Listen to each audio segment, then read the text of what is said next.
Let's talk about the prefrontal cortex in early childhood, about age 2 to about age 6. Now, if you have watched my previous videos on developmental psychology, and if you were paying attention to those previous videos, you might remember that the prefrontal cortex is not fully mature until adolescence. So why are we talking about it in early childhood? Well, the thing is, it develops gradually over time.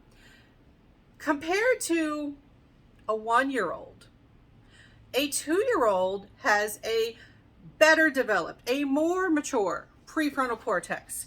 So they don't have a fully mature, they don't have a fully operational prefrontal cortex, but they are far superior in terms of prefrontal cortex maturation and development compared to infants. So that development of the prefrontal cortex from ages 2 to 6, maturation of the prefrontal cortex has some obvious, noticeable benefits. So, the prefrontal cortex, remember, this is where we know that the prefrontal cortex is involved in things like planning, anticipation, impulse control. If you're thinking of a 2 or 3-year-old, if you have any experience with 2 or 3-year-olds, you may be thinking, oh no, but they're horrible at those things.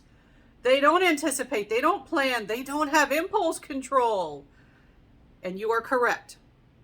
But they are better than an infant. Better than an infant is where is our point of comparison. So other benefits that we see. So more development, more maturation in the prefrontal cortex. It gives us more regular sleep. Now, compared to an infant, all right, toddlers, preschoolers, and young children, ages 2 to 6, they will still have, wake ups, and maybe they may not fall asleep right away. And if they are still having nap time, they may not always be able to fall asleep for their nap. But sleep becomes more regular. Most children, typically developing children, I used typically twice. Yes, I did. We're talking about average. Based on our studies, what do you usually see? Usually we see patterns beginning to form. A general time where they get sleepy, they go to sleep at a regular time, they wake up at a general time. You start to see patterns, so sleep becomes more regular. Now, in terms of emotions, emotional expression will start to change. Their emotions become more nuanced and responsive. They start to have the capability of learning about their emotions and learning to regulate their emotions. Now, they're not going to be particularly good at first, but they have that potential to work on it. And part of it is because of improvements in the prefrontal cortex. Now, temper tantrums. You're still going to have temper tantrums at age 2 or 3. But the wonderful thing is that for most children, they're going to reduce. They are going to fade. Temper tantrums will decrease or subside. That doesn't happen with all children. Sometimes when they don't subside, that is a sign that additional things might be going on with a child. Sometimes that's when you realize, oh wait, do they have difficulty understanding me? Do they have a speech and language problem? Are they on the autism spectrum? Do they have other behavioral issues? Do they have sensory processing issues? These are just some of the things that can contribute to that. But for most children, you do see a reduction in tantrums. They're still going to have them from time to time, but you see a reduction, less intense, less frequent is the norm.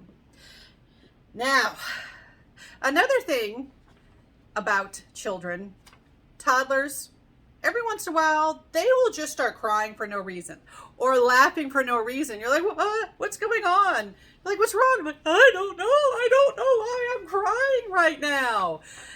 You see less of that in early childhood. All right, so just the random emotions that come out of nowhere, where even the child doesn't know where they came from, you see less of that in early childhood than you did when they were infants and toddlers.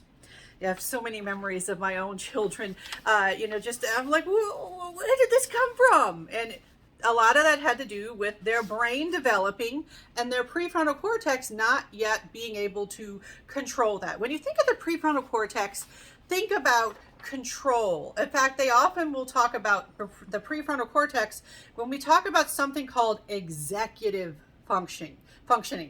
An executive. Who's the executive in a company? It's like the boss. The prefrontal cortex is kind of like the boss of all those things that the brain is trying to control, the behavior that we see in an individual. The prefrontal cortex helps organize and control all of that. It gets better over time, and so you do see improvements during early childhood.